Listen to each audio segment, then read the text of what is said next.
Dia merasakan bagaimana luka ibunya, dicaci, dimaki, dihinakan.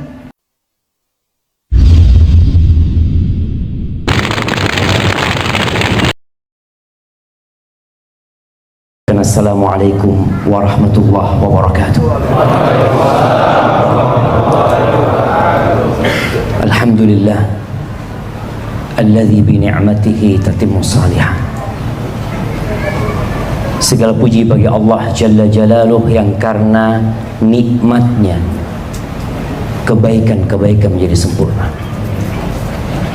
Semua keberhasilan yang kita raih, semua kesuksesan yang kita dapatkan, semua kenyamanan yang kita rasakan itu murni karunia Allah kepada kita,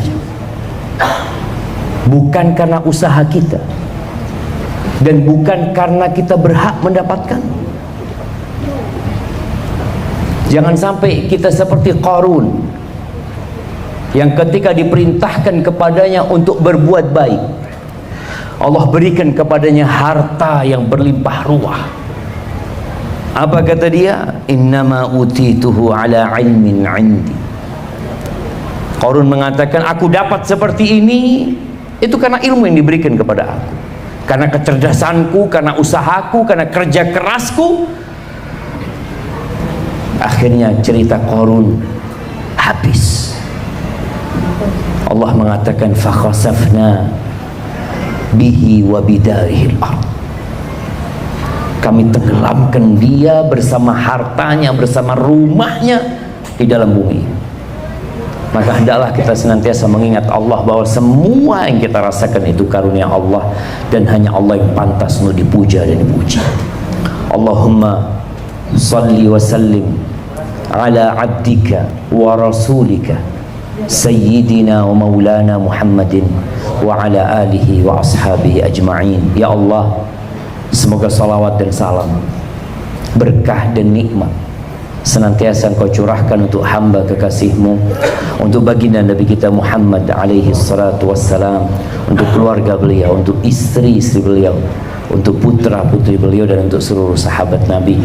Semoga Allah meridhai kita bersama mereka. Amma ba'd, jamaah, negeri kita yang kita cintai ini tidak lain hanyalah kumpulan rumah tangga. Tatkala rumah tangganya tidak ada luka, tatkala ada kedamaian di setiap rumah tangga, insya Allah negeri kita pun akan merasakan kedamaian tersebut. Semuanya dilahirkan dari rumah tangga, dididik di rumah tangga. Berapa banyak anak-anak yang tumbuh jadi penjahat gara-gara rumah tangga yang penuh dengan luka. Tidak sedikit anak-anak yang kemudian tumbuh besar menjadi perampok, jemaah. Kenapa kita lihat ada darurat sabu-sabu umpamanya dimulai dari rumah tangga sama jemaah. Maka ini pembahasan yang sangat penting buat kita semua. Ya, sebagian kita mungkin alhamdulillah rumah tangganya tidak ada luka, Ustaz, tapi udah babak belur semuanya, Ustaz. Jadi udah berantakan semua. Kadangkala lampunya sudah ada yang mati, ya.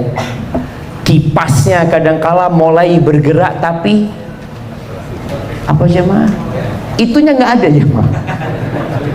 Baling-balingnya itu nggak ada. Jadi muter terus. Ada kipas di rumah tapi tidak mendinginkan. Ada apa sebenarnya? Ada kulkas dalam rumah yang seharusnya membuat keluarga itu bisa menikmatin, tapi ternyata tatkala dibuka kulkas itu panas. Buah yang ditaruh di dalam yang seharusnya jadi segar itu jadi layu. Ada apa dengan rumah tangga? Kalau antum berangkat ke pengadilan agama, antum akan dapati antrian panjang,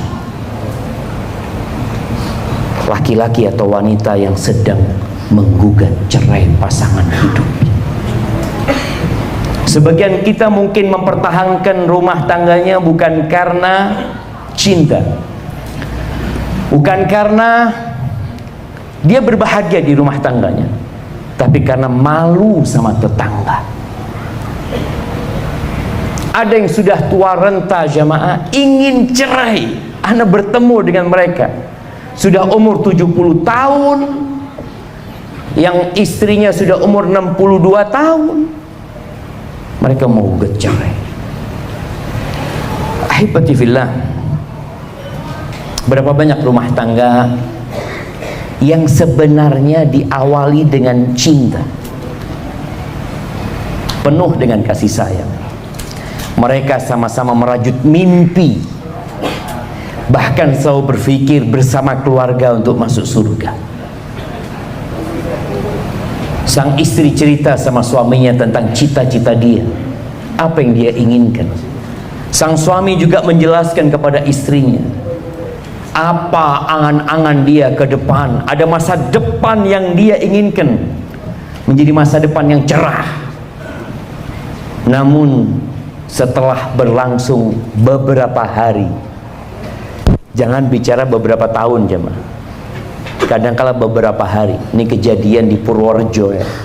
Ana masih ingat, entah berapa tahun yang lalu Ana datang ke rumah salah satu pengurus masjid.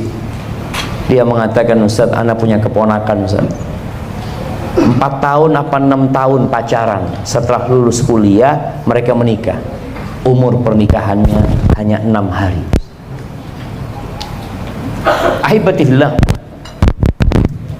sebagian orang cinta yang diinginkan menjadi kebencian, suka menjadi duka, mimpi di dalam surga, ternyata mereka terjatuh ke dalam neraka panas. Ya, kadang-kala kita kalau nonton berita sampai terjadi KDRT di dalam rumah ya, laporan ini dan itu. Bahkan ada seorang istri yang membakar suaminya. Ada seorang suami yang gara-gara kecemburuannya dia bunuh istrinya. Mana kata cinta itu? Hilang. Ketahuilah, cinta itu ibarat benih kecil. Benih kecil yang perlu dirawat, yang kalau antum tidak merawatnya, tidak menyiraminya, tidak memupuknya, maka benih itu akan layu dan terkadang dia mati, bahkan menjadi racun yang membahayakan. Apa yang diperlukan? Kalau bicara rumah tangga tanpa duka, kok kayaknya sulit. Di rumah Nabi alaihi salatu wassalam, piringnya juga pecah. Pernah ada piring pecah di rumah Nabi alaihi salatu wassalam. Pernah ada suara yang diangkat tinggi sehingga terdengar oleh orang yang di luar rumah. Pernah kejadian itu. Pernah ada tangisan air mata. Nah, tapi ternyata semua yang terjadi di rumah tangga Nabi itu ibaratkan garam yang membuat masakan itu menjadi lebih enak. Sekarang bagaimana tatkala ada luka, antum semakin kuat. Bagaimana tatkala ada masalah membuat antum semakin matang menjadi seorang suami, menjadi seorang ayah. Bagaimana kesulitan-kesulitan, masalah-masalah di dalam rumah tangga itu menjadikan antum sosok hamba yang lebih bertakwa kepada Allah Azza wa Jalla. Yang biasanya sujudnya sebentar, gara-gara ada masalah, alhamdulillah sujudnya lebih panjang. Nikmat apa enggak jemaah? Yang biasanya kalau sholat selalu telat, gara-gara ada luka dalam rumah tangga, sholat shaf pertama. Masya Allah. Apakah harus ada luka baru di shaf pertama? Apakah nunggu masalah baru bisa sholat malam? Apakah nunggu ada problematika yang berat yang membuat kita harus berangkat umroh?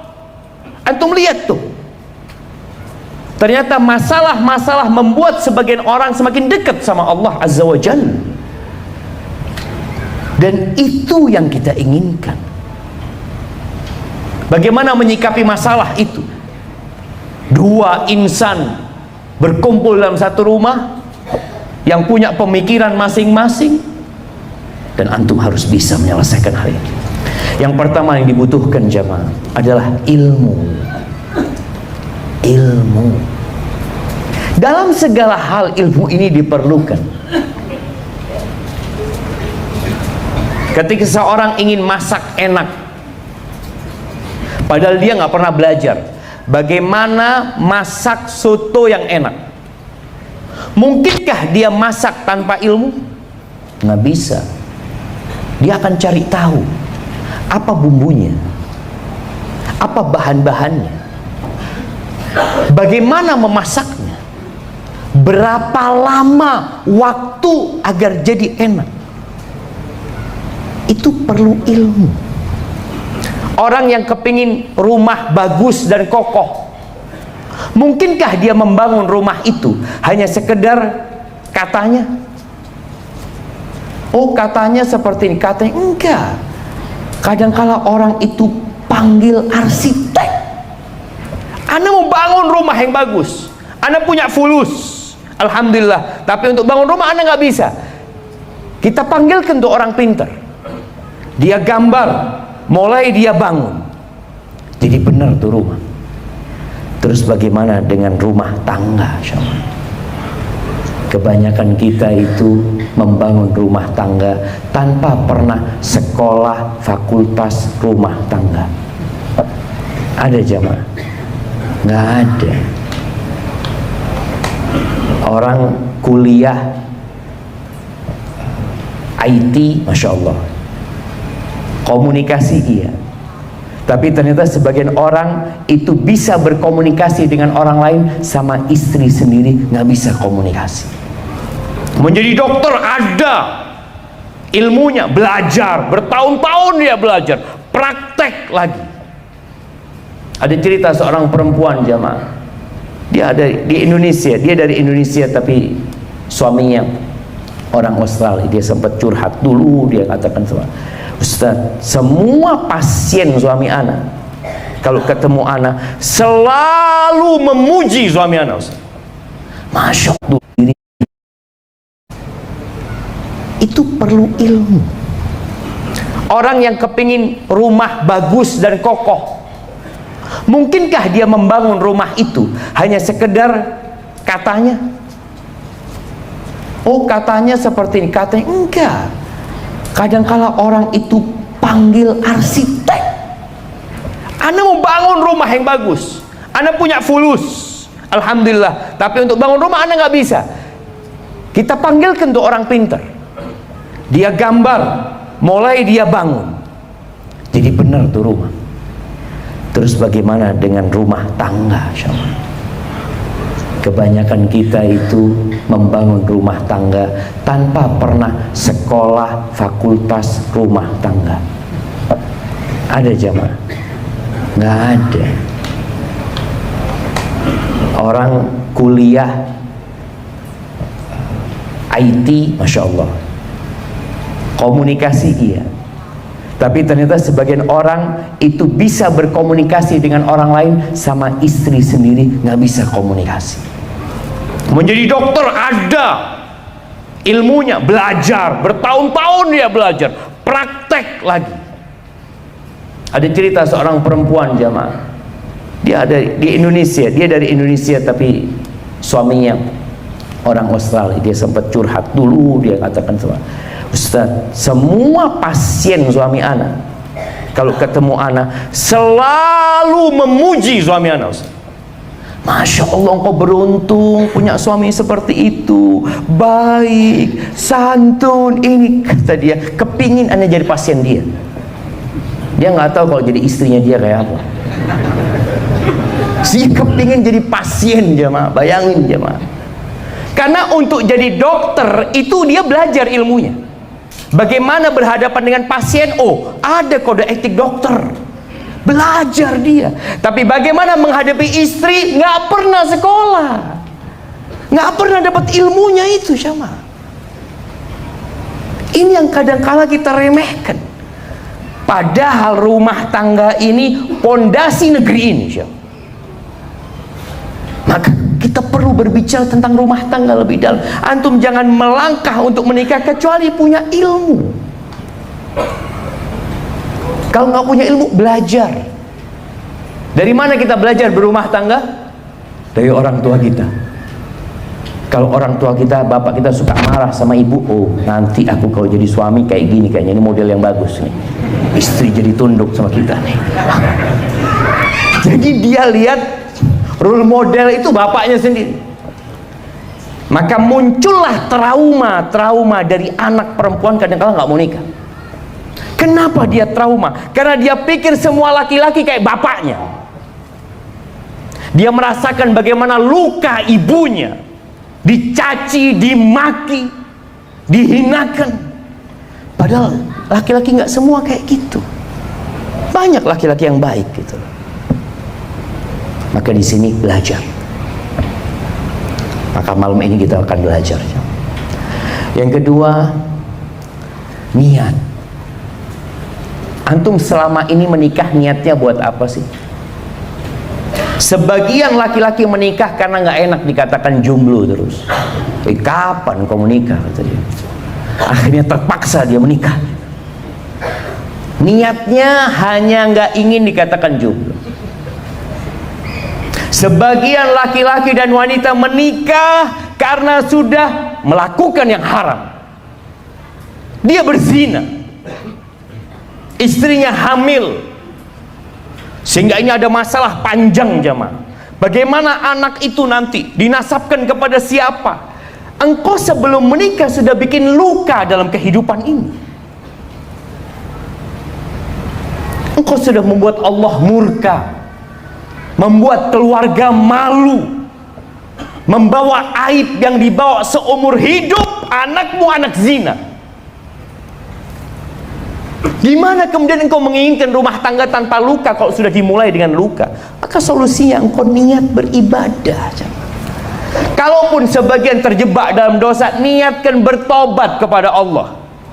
Bertobat, menyelesaikan perbuatan dosa itu. Karena ada sebagian orang berpikir, kalau saya menikahi orang yang saya zinai, dosa saya selesai. Dari mana kau belajar itu? Ketika mendapatkan buku hijau, dosa zinanya selesai. Dari mana engkau belajar itu? Az-zaniyatu waz-zani fajlidu kulla wahidin minhuma mi'ata jaldah. Kata Allah tuh pezina wanita, pezina lagi, dihukum jilid dia itu. Bukan dikawinkan. Dia dihukum, disuruh taubat dia. Setelah itu mau nikah, silakan. Nikahnya sudah dalam rangka beribadah, bukan menutupi aib. Bukan. Tapi dalam rangka kembali kepada Allah Azza wa Jalla. Kita lihat ketika dua orang yang berzina dinikahkan, kalau salah satu belum tobat, nggak lama cerai itu biasanya. Karena dia nikah terpaksa, bukan karena untuk mengabdi kepada Allah Azza wa Jalla.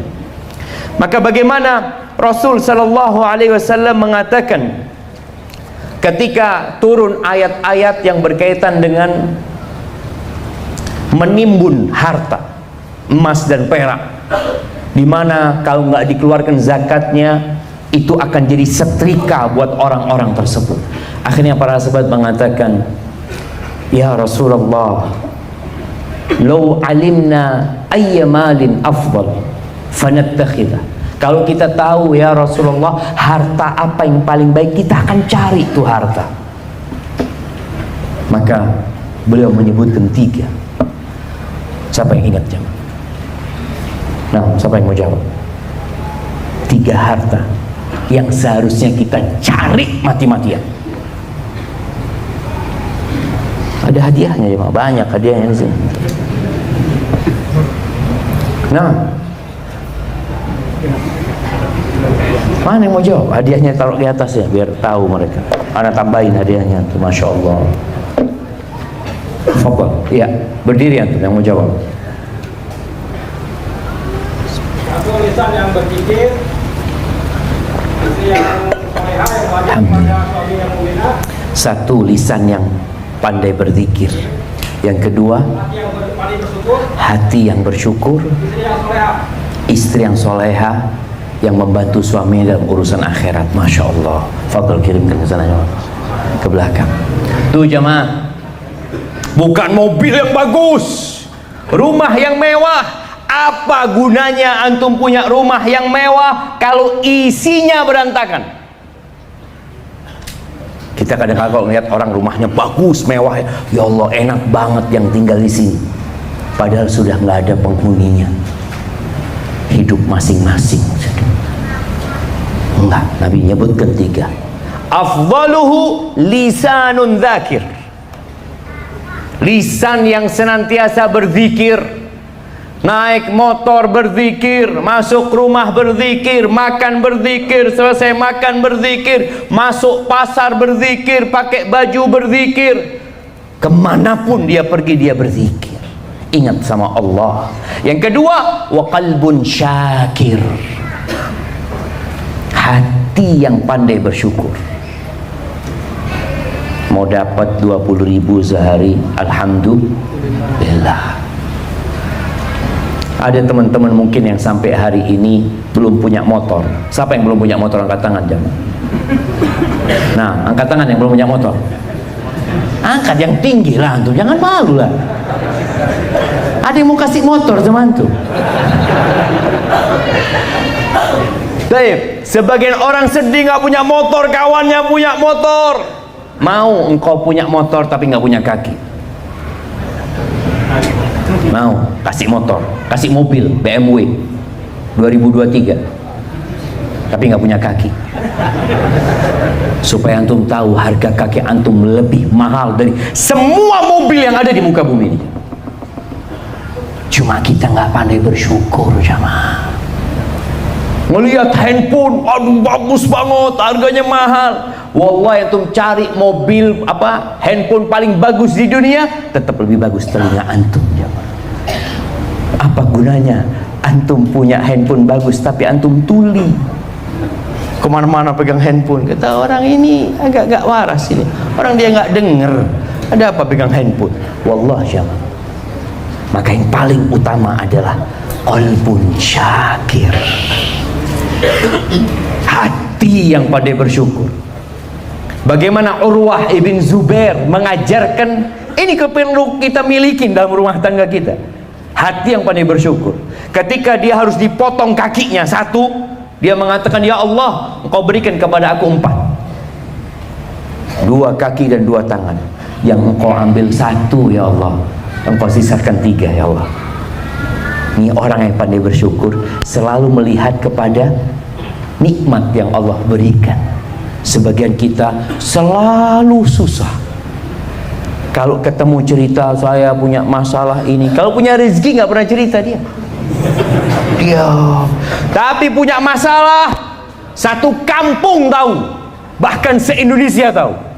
Diangkat ke status dia, masya Allah.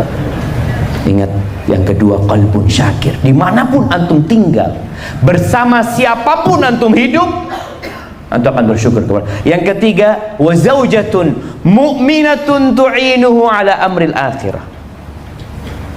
Istri yang beriman yang membantu suaminya dalam urusan akhirat.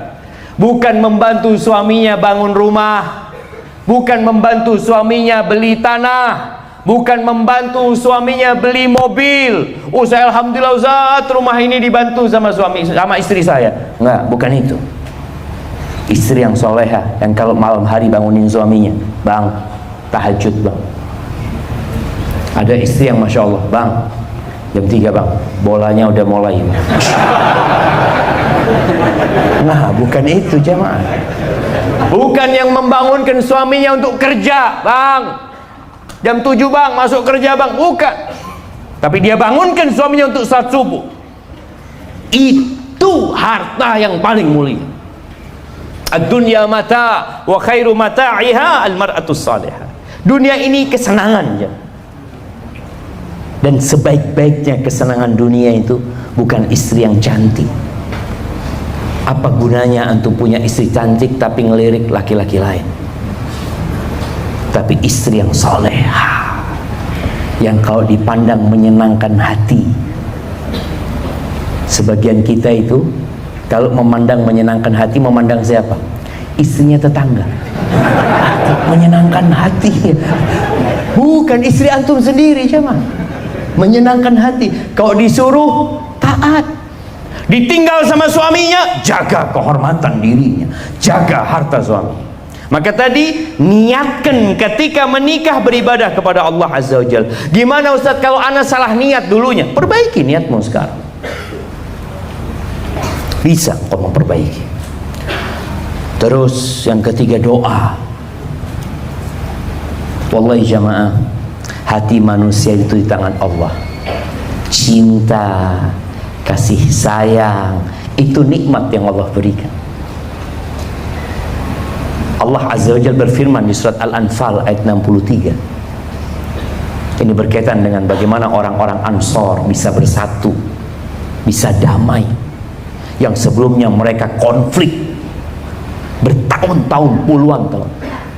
Apa kata Allah? Lau anfaqta. Allah mengatakan kepada Nabi Muhammad SAW, yang dengan kedatangan Nabi Muhammad SAW pertikaian itu hilang. Allah ingin mengingatkan Rasul SAW, lau anfaqta ma fil ardi jami'an. Ya Allah ya, apabila engkau menafkahkan, membagikan semua yang ada di bumi ini demi memperbaiki orang yang bertikai, orang yang konflik, atau suami istri yang konflik, mau dikasih harta tiap orang 1 triliun agar mereka damai, kata Allah, lau anfaqta ma fil ardi jami'an ma allafta baina qulubihim. Engkau tidak akan menyatukan hati mereka, walakin Allah allafa bainahum. Siapa yang membuat hati itu tunduk? Allah. Sebagian kita berpikir dengan dikasih harta terus istrinya, rumah tangga akan damai. Kalau Allah nggak akan lembutkan, nggak lembut hatinya. Begitu pula suami. Maka suami istri ini harus berdoa mohon sama Allah Azza wa Jalla, dan selalu bertawakal kepada Allah. Jangan pernah bersandar kepada diri sendiri, seperti di awal tadi disebutkan. Jangan mengatakan, oh saya bisa, saya pintar, saya punya ilmu ini, itu dan itu, saya punya jabatan. Lah, wallahi jamaah, ana pernah haji dengan 2 jenderal, yang satu bintang 2, yang satu bintang 1 dari angkatan darat. 2 istri kedua jenderal itu datang sama ana waktu di Mina. Kita ini Syafiq, itu dalam mahasiswa, tolong sampaikan kepada suami-suami kita, kalau urusan fulus nggak kurang, kita nggak kurang, tapi kita kurang perhatian, kita kurang kasih sayang. Supaya antum tahu, harta itu walaupun antum berikan sebanyak apa, kalau Allah tidak melembutkan hati mereka, nggak bisa. Maka ahibati fillah, kembali kepada ilmu. Yang pertama ilmu, yang kedua apa? Niat, yang ketiga doa.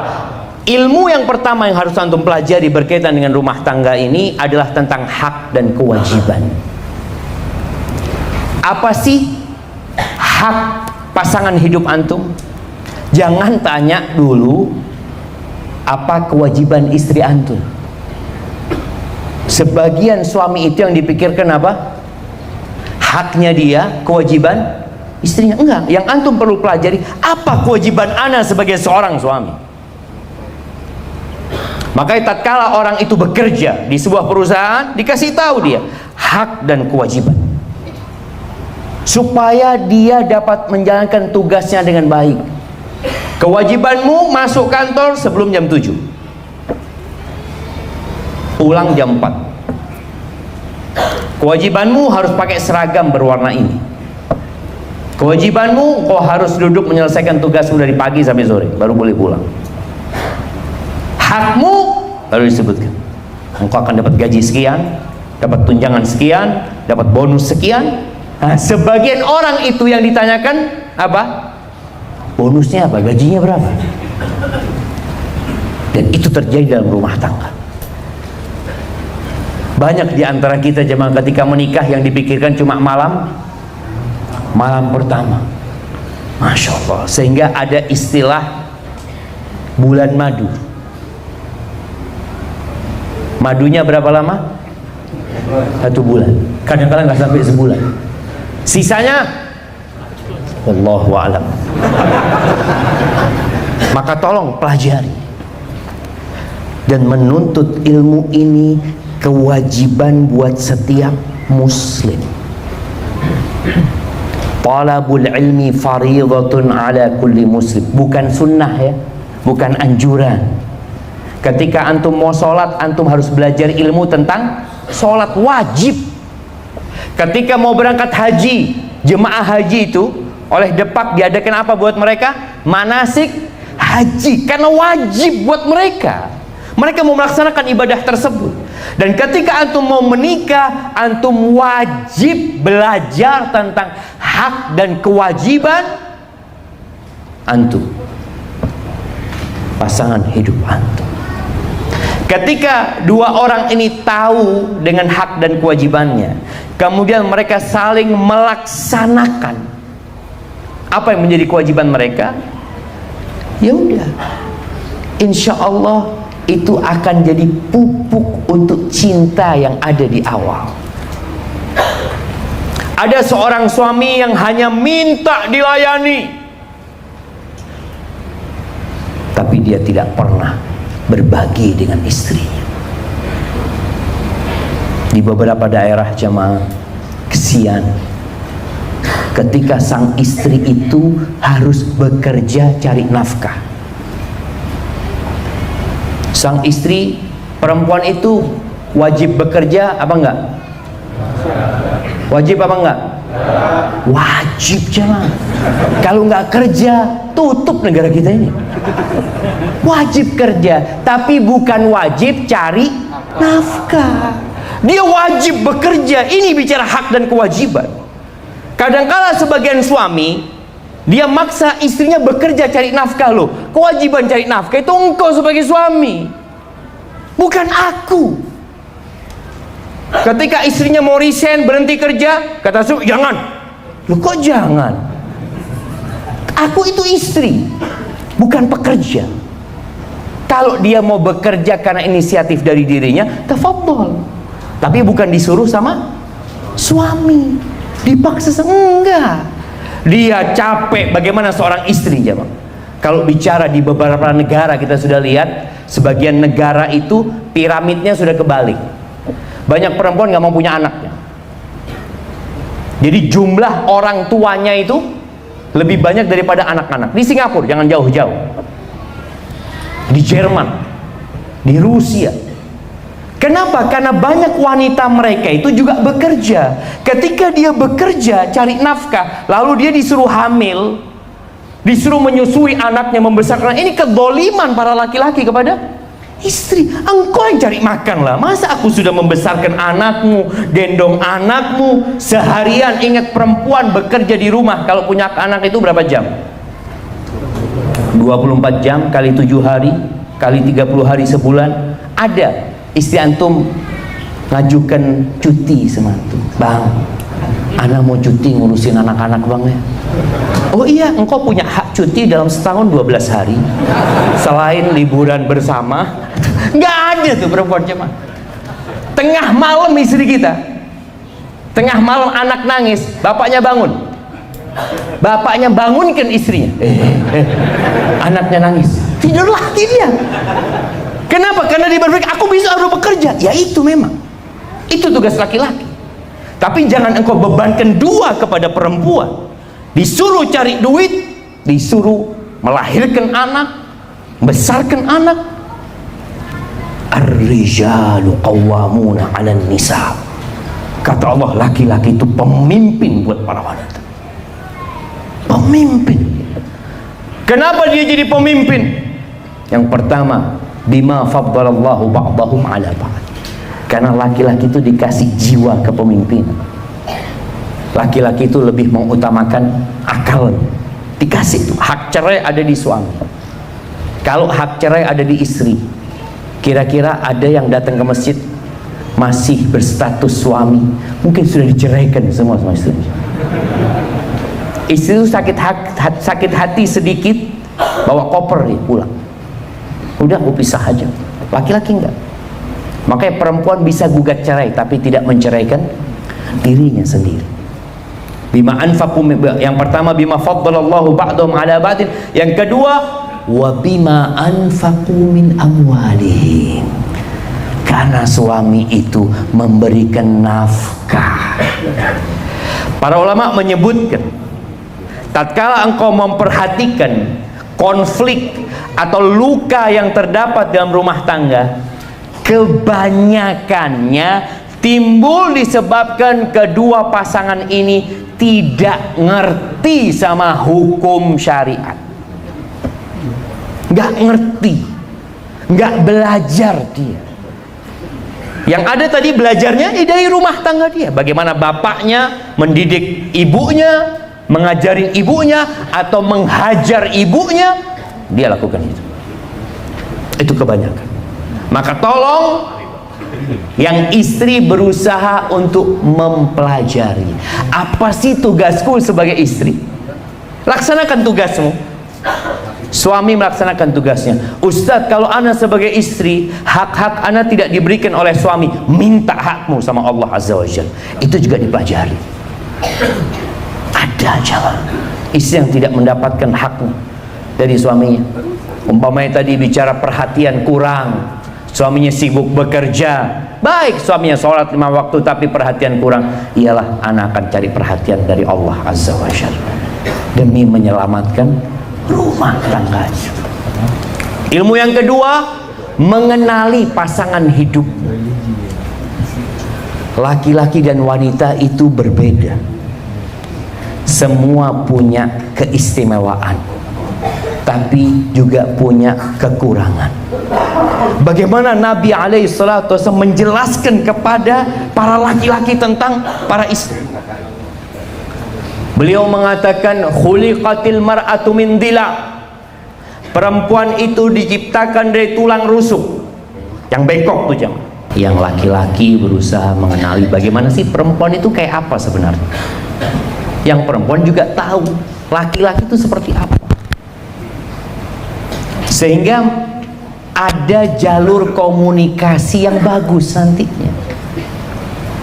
Rasulullah SAW ketika menjelaskan kepada para sahabat, perempuan diciptakan dari tulang rusuk yang bengkok, bukan untuk merendahkan wanita, tidak, tapi untuk mendidik para laki-laki agar tahu bagaimana pasangan hidup dia. Karena ada sebagian wanita yang mengatakan ini termasuk melecehkan wanita. Lah, ini dalam rangka kok dihormatin dan dihargai oleh laki-laki, agar para laki-laki tahu bagaimana bermuamalah dengan perempuan. Kata Nabi SAW, idza dhahabta tuqimuhu kasarta. Kalau engkau ingin meluruskan tulang rusuk itu, mau dilurusin, patah. Wa in taraktahu lam yazal a'waj. Kalau dibiarkan akan tetap bengkok. Terus gimana? Apa solusinya? Fastamti'u fihinnal iwaj. Nabi memberikan sebuah arahan alaihi salatu wassalam, engkau bersenang-senanglah dengan wanita, tapi engkau harus selalu tahu dia itu bengkok. Perempuan itu ingin dimaklumi kekurangannya. Jangan engkau menuntut lebih dari dia. Bayangin ya, Rasul sallallahu alaihi wasallam pernah di rumah Nabi SAW, Aisyah itu angkat suara sampai terdengar dari luar rumah. Abu Bakar dengar tuh, dia minta izin untuk masuk ke rumah Nabi SAW. Masuk, melihat Aisyah di situ yang habis ngangkat suaranya atas Nabi SAW. Abu Bakar datang jamaah mendekati Aisyah, mengatakan, atarfa'ina sautaki ala Rasulillah sallallahu alaihi wasallam. Berani-beraninya engkau ngangkat suara di atas suara Nabi SAW. Itu mau digampar Aisyah sama bapaknya sendiri jemaah. Kira-kira kalau mertua antum mau gampar istri antum, sikap antum apa? Ah, betul, ini harus dididik nih. Mungkin kita akan seperti kesempatan ini bapaknya ada nih, bukti kalau anaknya nggak bener nih bapaknya.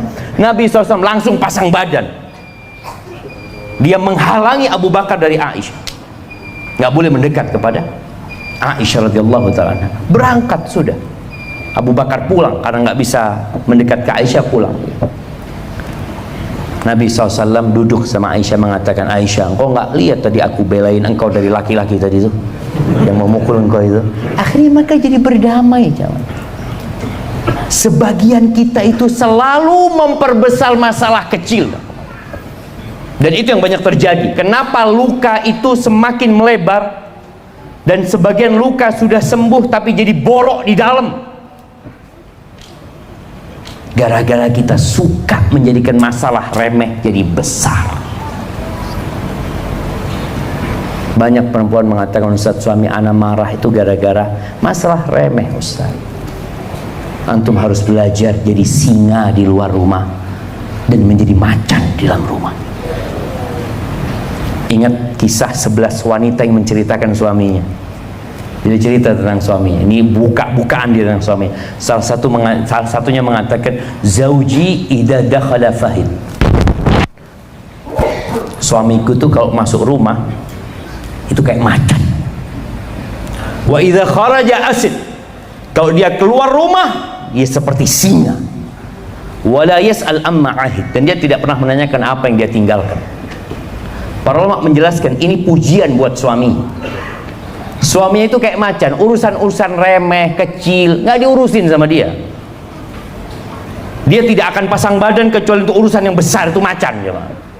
Kalau keluar rumah, oh dia jadi singa. Dan kalau di rumah dia tidak menanyakan hal-hal yang remeh. Sebagian kita itu tadi masalah-masalah remeh, fulus sekian nggak ada, mamanya mungkin dia punya uang 50.000, ditaruh di bawahnya baju kok nggak ada. Mana ya? Hei istriku, sini. Sidang. Sidang apa? Itu yang terjadi. Nabi SAW mengajarkan kepada kita agar melihat kepada kelebihan bukan kepada kekurangan.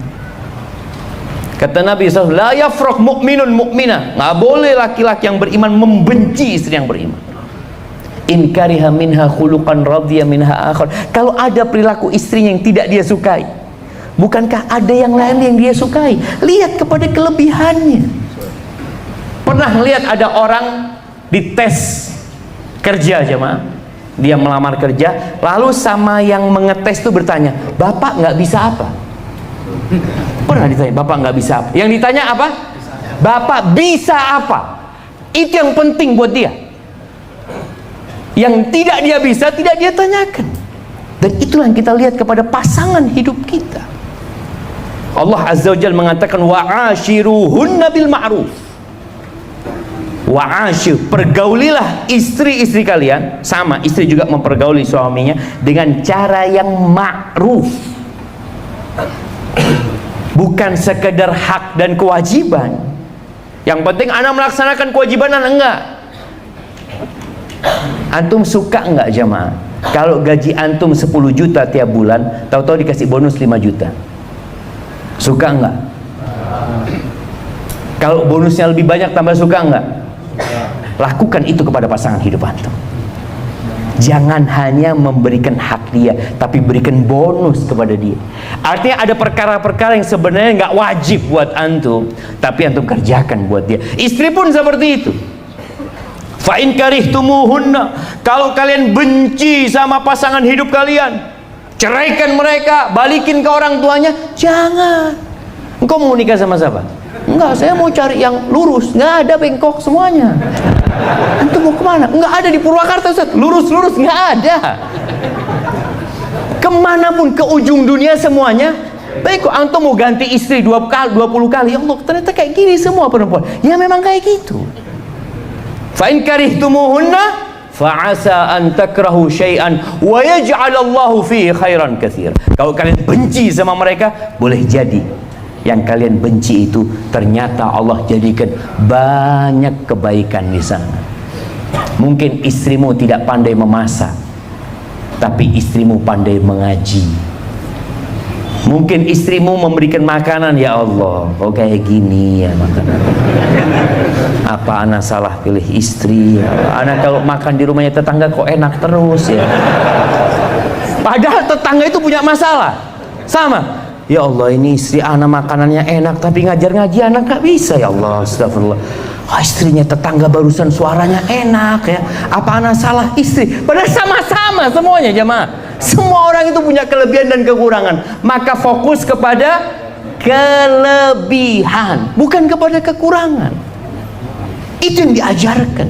Ketika Nabi alaihi salatu wassalam mengatakan perempuan itu naqisatu aqlin wa din, perempuan itu kurang akalnya, kurang agamanya.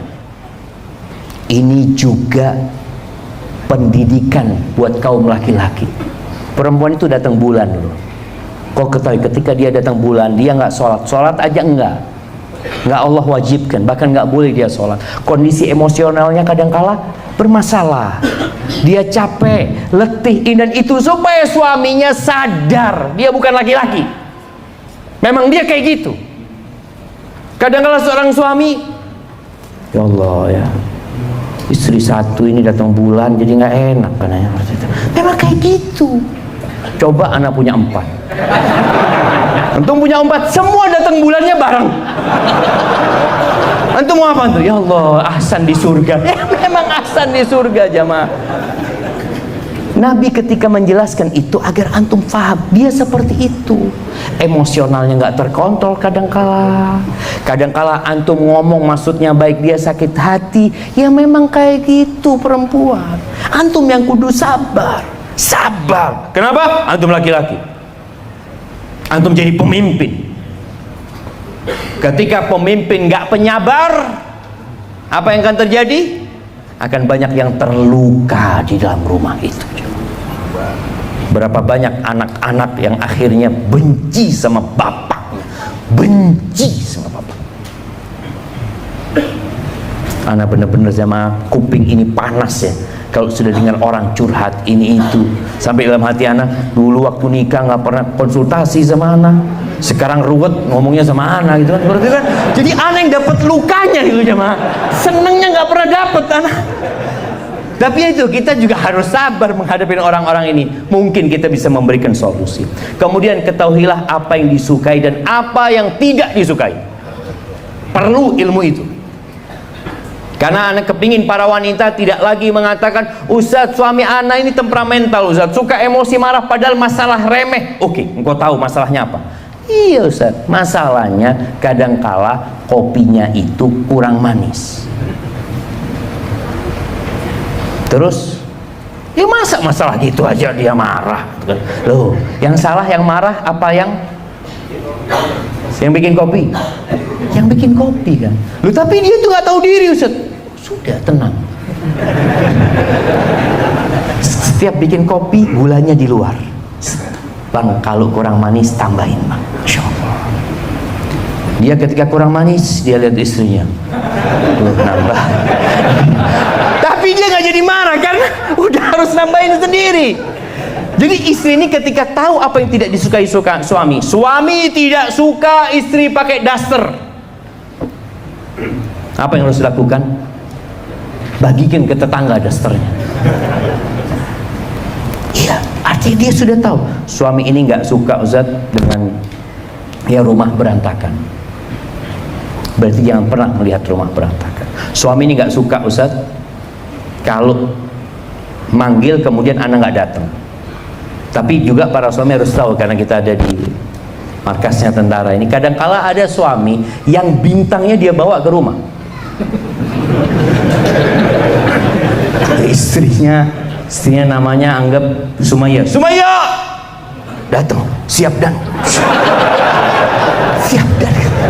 jadi gimana ceritanya? Rasul SAW kalau masuk rumah itu beliau panglima perang.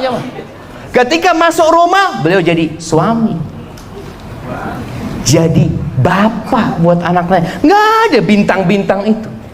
Makanya bagaimana istri Nabi SAW itu kadang-kadang bantah sama Nabi SAW. Sampai Umar itu pernah suatu hari ngomong nyuruh sama istrinya bantah. Kata Umar jagoan zaman. Ngomong sama istrinya, kok beraninya bantah anak tadi? Kata istrinya, istri Nabi aja bantah sama Nabi SAW. Umar itu nggak tahan zaman, langsung keluar rumah. Dia langsung datang ke rumah salah satu istri Nabi, putrinya. Siapa namanya putrinya Umar? Hafsah. Kasih hadiah. Alhamdulillah. Nah, kirim hadiahnya ke belakang. Hafsah. Nah, kayaknya nggak cukup dia kasih baju itu, kasih buku aja dia. Nah, Hafsah, dia tanya, Hafsah, apa benar istri Nabi itu ada yang bantah Nabi SAW? Apa benar ada istri Nabi itu yang nggak ngajak ngomong Nabi dari pagi sampai malam? Kata Hafsah, iya benar. Hafsah, jangan kau lakukan itu, Hafsah. Kata dia, jangan, kau nanti diazab sama Allah SWT. Itu nggak boleh, jamaah. Itu nggak boleh. Jadi para istri jangan kemudian melihat ini, oh berarti anak boleh bantah ya. Ya, nggak boleh bantah itu. Tapi suami kudu sabar ketika istrinya melakukan itu. Karena ada sebagian suami ya udah pulang sana ke rumah orang tua. Aku ini di kantor dihormati. Nggak ada yang mengatakan tidak. Selalu siap dan. Ada cerita jamaah, ini bagaimana ya, bagaimana kalau bisa istri itu kayak gitu juga, siap dan sama suami. Ini waktu ana khutbah nikah di Masjid At-Tin, itu pernikahan salah satu anak jenderal. Waktu itu atasannya ngomong, ini ustadz ini lewat sana lewat sini ya ngomong. Anak buahnya katakan siap dan. Akhirnya anak naik mobil sama dia. Dua orang tanya, tadi ngomong apa komandan? Ya nggak tahu lah, bismillah kita jalan aja ke sana tadi. Yang penting siap dulu, antum gampang urusannya, yang penting siap dulu. Mereka nggak paham nanti tanya gitu loh. Itu suami jadi seneng gitu loh. Kalau dapat istri yang selalu siap kayak gitu. Tapi tolong suami juga tahu diri, nggak kayak gitu. Engkau menjadi suami. Ketika engkau dah masuk rumah, Nabi SAW itu subhanallah jamaah, tahu dengan apa yang disukai istrinya. Bantuin istrinya urusan rumah. Jahit sandalnya sendiri. Nggak semuanya minta dilayani sama istri. Enggak. Beliau kadangkala subhanallah bajunya robek, beliau jahit sandalnya kurang bagus, timbanya rusak, beliau perbaiki. Sampai Aisyah radhiyallahu taala anha ditanya, Nabi alaihi salatu wasallam kalau di rumah itu ngapain sih? Karena sahabat ingin tahu, mereka tahu Nabi di luar. Kalau dalam rumah gimana? Kana fi mihnati ahli, beliau bantuin urusan keluarganya. Jadi bapak-bapak kalau masuk rumah bantuin urusan istri, nyapu, mungkin masakin buat istrinya. Tapi bukan tiap hari antum masakin buat istrinya main handphone gitu ya, antum bermasalah gitu loh. Baik. Kemudian jamaah rahimakumullah, mengetahui apa yang disuka dengan apa yang tidak disuka itu penting untuk menjaga rumah tangga ini. Biasanya dengan berjalannya waktu antum sudah tahu. Tapi ada perempuan yang soleha, sebelum dia berjalan rumah tangganya, dia udah tanya sama suaminya. Ini kisah Syuraih ketika dia menikah dengan seorang wanita. Wanita ini ngomong, aku ini nggak kenal sama engkau. Aku nggak tahu sama engkau. Aku nggak tahu apa yang kau sukai dan apa yang kau tidak sukai. Tolong jelaskan kepada aku. Dijelaskan sama dia, aku nggak suka engkau bergaul sama tetangga fulan, sama fulan. Aku kepingin engkau kekurangan itu ditutupin, kelebihan itu ceritakan silahkan. Tapi jangan sampai kekurangan itu, karena tahu dalam rumah tangga ini ada kekurangan, ada kesalahan, maka tolong ditutup. Biasanya suami kalau sudah dengar istrinya curhat ke tempat lain, itu berat untuk melanjutkan rumah tangganya. Maka tolong sang istri pandai-pandai mengetahui apa yang disukai dan apa yang tidak disukai. Suami juga seperti itu. Kesukaan istri itu apa? Dihargain. Kalau dia berbuat, katakan jazakillah khair, makasih banyak. Hargai. Setiap dia punya anak, antum kasih hadiah. Anak-anak berhasil sukses, kadang-kadang bapak ini selalu di depan. Anaknya juara satu, anakku itu, insyaallah. Engkau kemana ketika dia dilahirkan? Ibunya yang berjuang, maka tolong hargai itu. Sebut namanya. Bagaimana Nabi SAW seringkali menyebut Khadijah, ibu dari anak-anak Rasul sallallahu alaihi wasallam. Antum sebut. Sekarang ini alhamdulillah antum bisa berikan hadiah kepada istri antum. Ya nggak harus yang mahal. Perempuan itu suka dengan yang warna kuning. Nah, antum belikan 1-2 gram buat dia. Bukan hanya duit ya mah, bukan hanya duit.